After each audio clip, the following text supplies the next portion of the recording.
Hey, it's Joe here, and this is my first ever episode of Ugly Planes.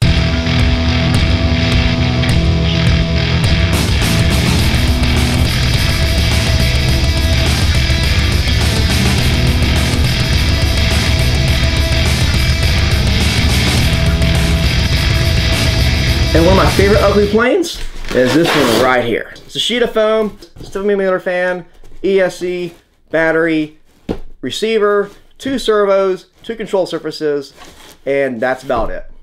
And maybe some road rash from my belly landings. So anyways, so the whole purpose of this is to show you that you don't have to get fancy if you just want to start building planes. To be able to say that the plane I have in the air, I built. I designed it. It's my own design. I built it from scratch, and I'm having fun flying it. Because you know what? Ugly planes, they need loving too. And I love this plane because it's follows beneath the 3 expectations I have for any of my planes. That is that it flies, it's functional, and it's fun. Let's face it, this hobby is fun. It's supposed to be fun. If you're spending all your time trying to do something that you don't really enjoy doing, like if you enjoy spending hours and hours and hours to build a plane, by all means, do that. And if you're going to do that, make sure that you design it really well and that you know what you're doing, because it really stinks to spend hours and hours and hours and many weekends just for that maiden flight, just to find out that you didn't have the center of gravity correct, or that you didn't have something right and loses control, hits the ground, and all your dreams shatter. So before you spend all this time designing that perfect, beautiful plane, just make sure that the idea works. I could take the same design, I could spend many more hours on it, make it all nice and fancy, and at least I know that the idea works. I think I may have spent, a few hours on this plane, obviously, but that just shows you that's all you have to do. You don't have to get fancy. All you have to do is make sure that you follow some basic guidelines. You need to have some sort of airfoil. So here, I got taper down the front. I got a nice bevel that I've done with my trusty foam cutter here.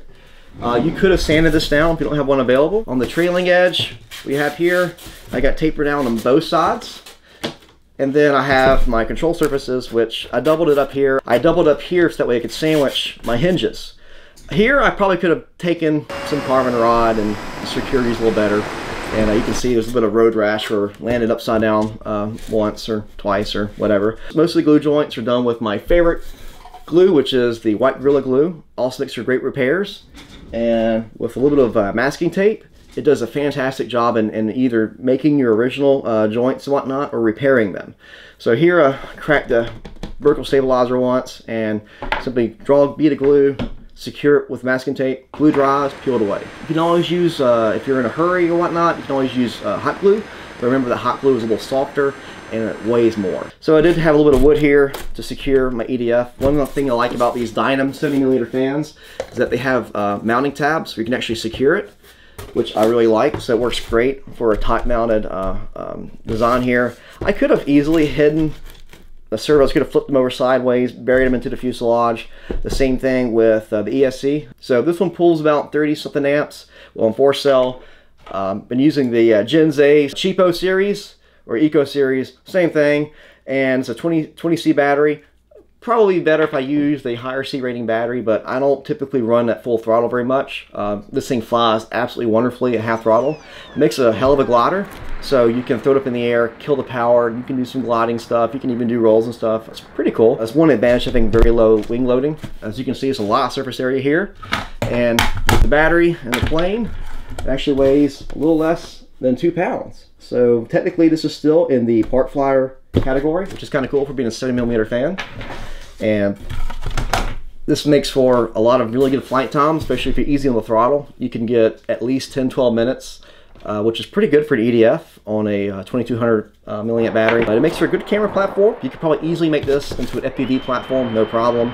I'm just using a 6-channel receiver. I'm just using really cheap 9-gram servos. I probably could have done, some metal gears, whatnot. But these are literally like $5 for the both of them.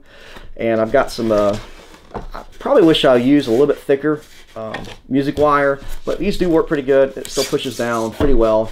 There's a little bit of give there, but it's not a big deal. As you can see, there's a little bit of road rash and whatnot. I've had some crashes. I've actually smacked the road pretty hard once before. It did lose the battery, but a little bit of glue, flying again. So that's one thing great about these types of planes, that typically when you do crash them, do break them, you can easily repair them, get them back in the air, and keep having fun. That's what it's all about, people. It's about having fun. If you want something that looks really, really fancy and all this, frankly, unless you're a very skilled builder, don't build one from scratch without having a really good idea. If you have plans where they're going to tell you, dimensions where center of gravity should be and all that, that's cool. But if I want to make this fancier, all I have to do is take this plane and then and rebuild it. And as long as I keep all the specifications roughly the same, and I pretty much know where my center of gravity is going to be, if I know this flies well, as long as the center of gravity is the same as my new plane, I'll be good to go. That's something very important to remember. If you're building something from scratch, you don't have a whole lot of experience, before you spend a lot of time and effort in it, be sure that the design works. And this is what's great, is that when you're dealing with park flyer type planes, you don't have to worry about wind resistance too much, because yeah, I could have done a lot of things to make it more aerodynamic, less wind resistance, but frankly, if you don't want to deal with all that, all you can do is just overpower it. So I hope you like this. As you can see, actually, you want to see here too, you can see that these markings here is from where my cat decided to use this as a scratching post. If you want to take this design, and I'll be glad to give you the specifications for it if you want, tell you where my center of gravity is, where it should balance out, I'd be more than happy to. But if you're like, oh, I could do something better, well, please, I would love for you to. If you make this design, you make it all pretty and fancy, make it all nice and sleek, please let me know. I'd love to see pictures. Send me a video clip. I'd love to see it. But in the meantime, if you just want something that flies, this is all you need. So if you have any ideas and suggestions for videos, or any comments and anything of the sort, please let me know in the comments below. Thank you very much, and keep flying.